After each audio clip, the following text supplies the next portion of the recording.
Hi friends, ఈరోజు మనం carrot halwa ఎలా తయారు చేయాలో చూపిస్తాను. అయితే మనం ఫస్ట్ క్యారెట్ని తురిమి పెట్టుకుందామండి. తురిమి పెట్టాక మీ క్వాంటిటీ ఎంత అనేది చెప్తాను. ఫస్ట్ క్యారెట్ చెక్కు తీద్దాము.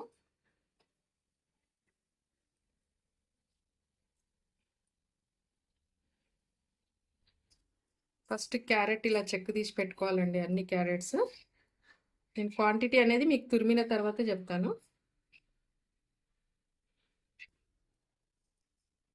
ఇప్పుడు మనం క్యారెట్ని తురిమి పెట్టుకున్నామండి. క్యారెట్ని ఇట్లా తురిమే దాంతో తురిమితే బాగుంటుందండి. క్యారెట్ మనం కొంతమంది గ్రైండ్ చేస్తారు. అలా గ్రైండ్ చేయడం కన్నా ఇలా తురిమినప్పుడు క్యారెట్ తింటున్నప్పుడు, హల్వా తింటున్నప్పుడు చాలా టేస్ట్గా ఉంటుంది. ఇలా మనం క్యారెట్స్ అన్ని తురిమి పెట్టుకుందాము.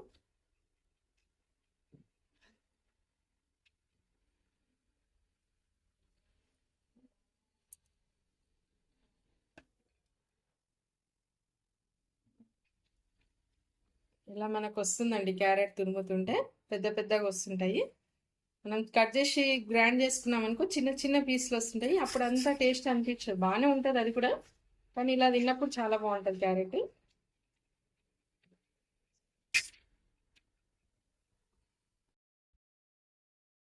ఇలా వచ్చింది ఫ్రెండ్స్ తురిమితే మనకి.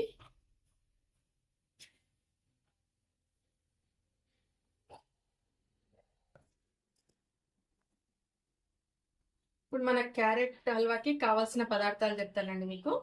క్యారెట్ తురిమి పెట్టుకున్నానండి నేను. ఇవి క్యారెట్ తురుము ఒక 6 కప్పులు ఉంది. ఇది క్వాంటిటీ మీకు చెప్తాను. ఇది 6 కప్పులు. 6 కప్పులు క్యారెట్ తురుముకి 3 కప్పుల పాలు, 1.5 కప్పు షుగరు, కాజు బాదం కిస్మిస్ మనకు కావాల్సినంత, నెయ్యి మనకు సరిపడా.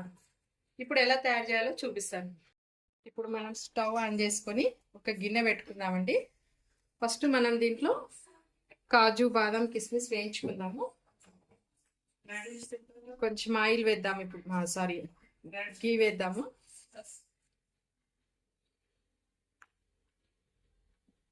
నెయ్యి వేడెక్కాక కాజు బాదం కిస్మిస్ని వేయించుకుందాము.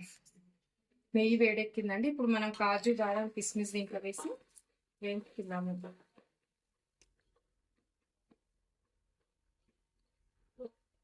మనకి ఇప్పుడు వేగిపోయాయండి కాజు బాదం కిస్మిస్. ఒక గిన్నెలోకి తీసుకుంటాను నేను.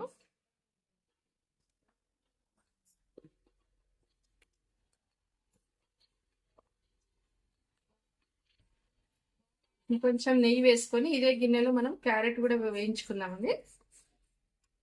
నెయ్యి మీరు కావాల్సినంత వేసుకోవచ్చు, ఇంకొంచెం ఎక్కువ వేసుకున్నా బాగుంటుంది. నేను అన్ని మీకు ఈ కప్పు కొలతతో తీసుకుంటున్నాను. ఈ కప్పుతో నేను 6 కప్పులు క్యారెట్ తురుము తీసుకున్నాను.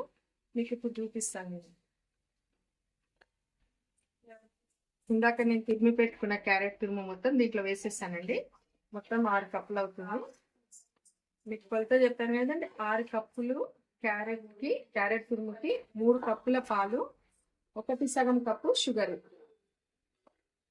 ఇప్పుడు ఇది మనం క్యారెట్ ని బాగా వేయించుకుందాము. కలర్ చేంజ్ అయిపోయి మనకి పచ్చివాసన పోయి కలర్ మొత్తం చేంజ్ అవుతుంది. కొంతమంది పచ్చివాసన పోయే వరకే వేయించుతారండి. అప్పుడు క్యారెట్ మనకు ఉడికినట్టు అనిపించదు. పచ్చివాసన పోయి మన కలర్ మొత్తం చేంజ్ అయిపోతుంది. అప్పుడు మనము క్యారెట్ ని దించుకోవచ్చు. కొంచెం టైం పడుతుందని మనం వేయించుకుందాం. ఇలా క్యారెట్ మనకు వేగుతుందండి. మనకు కొంచెం ఇలా వైట్ కలర్ రావాలి. వైట్ అనిపిస్తుంది కదా క్యారెట్ కలర్ చేంజ్ అయ్యే వరకు వేయించాలి. అప్పుడే మనకు టేస్ట్ వస్తుంది. పచ్చివాసన పోయే వరకే వేయించినాం అనుకోండి క్యారెట్ ఉడకదు సరిగా. హల్వా తింటుంటే కూడా క్యారెట్ టేస్ట్ అనిపించదు. అందుకని ఇప్పుడు మనకు క్యారెట్ మంచి వేగిపోయిందండి, వైట్ కలర్లో వచ్చేసింది. ఇప్పుడు మనం దీంట్లో పాలు పోసేసుకుందాం. ఇప్పుడు నేను క్యారెట్ 6 కప్పులు తీసుకుంటే పాలు 3 కప్పులు అని చెప్పాను కదండి. నేను ఈ కప్పుతో తీసుకున్నాను. పాలు కూడా ఇప్పుడు ఈ కప్తో 3 కప్పులు పోసి పెట్టుకున్నాను. దీంట్లో పోసేస్తున్నాను నేను.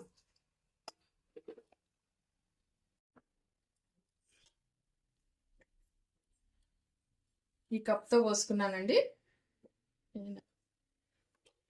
ఇప్పుడు మనకి క్యారెట్ పాలలో బాగా ఉడకాలండి. పాలు కొంచెం విగిరిపోయి క్యారెట్లో కలిసిపోయిన తర్వాత అప్పుడు మనం చక్కెర వేసుకుందాము. ఇప్పుడు కూడా వేసుకోవచ్చు, కాకపోతే చక్కెర మరి పాకం వచ్చేసినట్టు అయిపోతుంది. అందుకే చక్కెర తర్వాత వేసుకుందాం. పాలు కొంచెం మగ్గనివ్వండి దీంట్లో. ఇలా మనకు ఉడికిపోతాయండి, పాలు క్యారెట్లో కలిసిపోతాయి. ఇలా కొన్ని పాలు ఉన్నప్పుడు మనం చక్కెర వేసేసుకుందాం. మీకు ఇందాక చెప్పాను కదండి, ఈ కప్పుతో 1.5 కప్పు చక్కెర.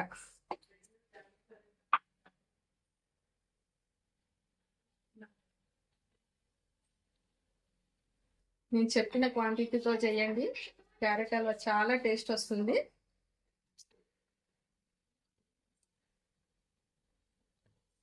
మనం దీన్ని పాలు వేసినప్పుడు కానీ చక్కెర వేసినప్పుడు కానీ పెద్ద మంట పైనే ఉడికించాలి. క్యారెట్ హల్వాను చిన్నగా పెట్టొద్దు మంట.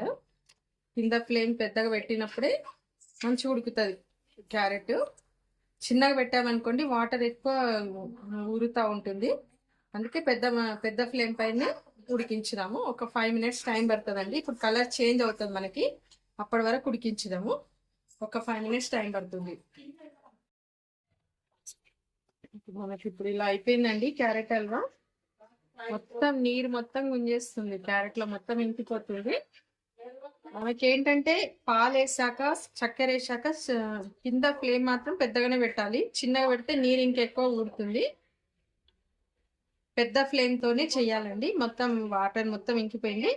కొంచెం కొంచెం వాటర్ ఉన్నప్పుడు దగ్గరుండి కలుపుతూ ఉండండి, ఎందుకంటే మళ్ళీ మాడిపోతుంది. పెద్ద ఫ్లేమ్ తోనే అయిపోవాలి మన క్యారెట్ హల్వా మొత్తము. ఇప్పుడు చూడండి వాటర్ మొత్తం వెళ్ళిపోయింది. మనకి ఇలా వాటర్ మొత్తం వెళ్ళిపోయిందంటే కలర్ కూడా, అప్పుడు వైట్ కలర్ ఉండే కదండి క్యారెట్, ఇప్పుడు మనకు మంచి క్యారెట్ కలర్ వచ్చేసింది. అలాగే దీన్ని గాజర్తో చేస్తే ఇంకా టేస్ట్ ఉంటుందండి క్యారెట్ హల్వా. మనకి గాజర్ దొరికే సమయంలో చేసుకుంటే బాగుంటుంది. ఇప్పుడు మనం క్యారెట్తో చేసాం కదా. ఓకే ఫ్రెండ్స్, ఇప్పుడు మనకు మంచి క్యారెట్ హల్వా ఉడికిపోయింది, రెడీ అయిపోయింది. మనం దీన్ని ఒక బౌల్లోకి తీసుకుందాము. ఫ్రెండ్స్, ఇప్పుడు మనం బాదం కిస్మిస్ వేయలేదు కదా, ఇవి కూడా దీంట్లో వేసేసుకొని కొన్ని గార్నిష్ కోసం ఉంచుకుందాము.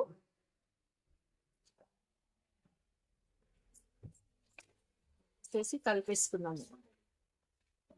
గుమగుమలాడుతుందండి క్యారెట్ హల్వా, తినాలనిపిస్తుంది.